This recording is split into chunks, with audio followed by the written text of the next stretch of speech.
នៅក្នុងថ្ងៃនេះគឺមេរៀនរកមិនត្រូវណាបាទអញ្ចឹងលោកគ្រូសង្ខេបយករូបមន្តនៅត្រង់ចំណុចក្រោយបងប្អូនដើម្បីដោះស្រាយលំហាត់មួយណាបាទអញ្ចឹងគេថាត្រើយគឺជាខ្នោះ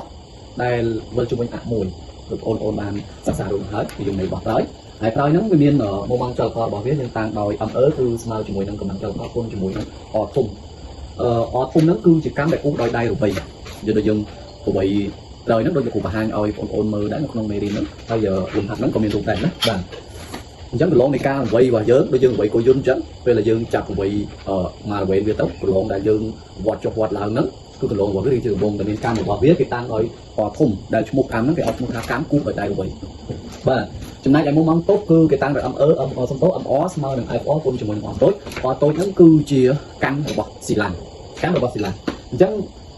កម្មរបស់ស៊ីឡាំងព្រោះត្រើយហ្នឹងវាមានរៀបចំឡើងពីស៊ីឡាំងណាបាទយើងដឹងណាអញ្ចឹង R តូចនិង R តូចបាទ R តូចហើយ R ធំនេះ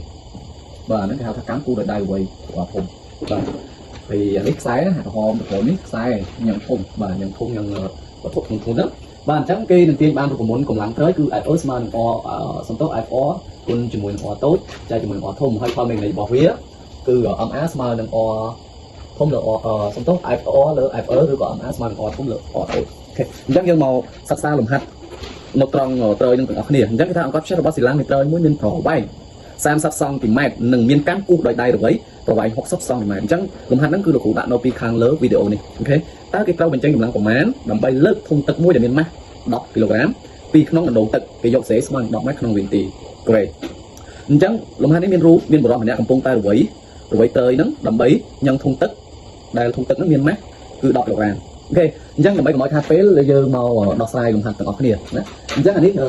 ស៊ីឡាំងអានេះណាស៊ីឡាំងអញ្ចឹងស៊ីឡាំងមានកម្មវិធីគឺអត់តូចតែអាកន្លងដាច់នេះជាកន្លងដែលយើងរវៃទៅវារៀងជារង្វង់ហ្នឹងតែមានកម្មរបស់វាគេហៅឈ្មោះថាកម្មគូដោយដៃរវៃគឺអត់ធំអូខេអញ្ចឹងដើម្បីដោះស្រាយលំហាត់នេះក្នុងលំហាត់នេះបំរាប់គេឲ្យគេមកខ្លះអូនបាទបំរាប់ទី1បំរាប់គេឲ្យកម្មគូដោយដៃរវៃកម្មដែលគូដោយដៃរវៃគឺអត់ធំអញ្ចឹងគឺអត់ធំគេយកវា60សង់ទីម៉ែត្រ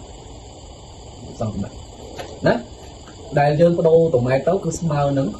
60ចែកជាមួយ100គឺស្មើនឹង 0.6 ម៉ែត្របាទហើយគេឲ្យអីមកទៀតគេឲ្យម៉ាស់ស្មើនឹង10គីឡូក្រាម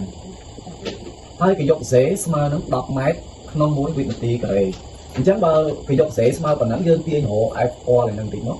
FR គឺស្មើជាមួយនឹងម៉ាស់របស់យើងគុណជាមួយនឹងសន្ទុះនៃដីហ្នឹងគឺ10គីឡូគុណជាមួយនឹង10ដូចគ្នាស្មើនឹង100អី100 N អញ្ចឹងឃើញ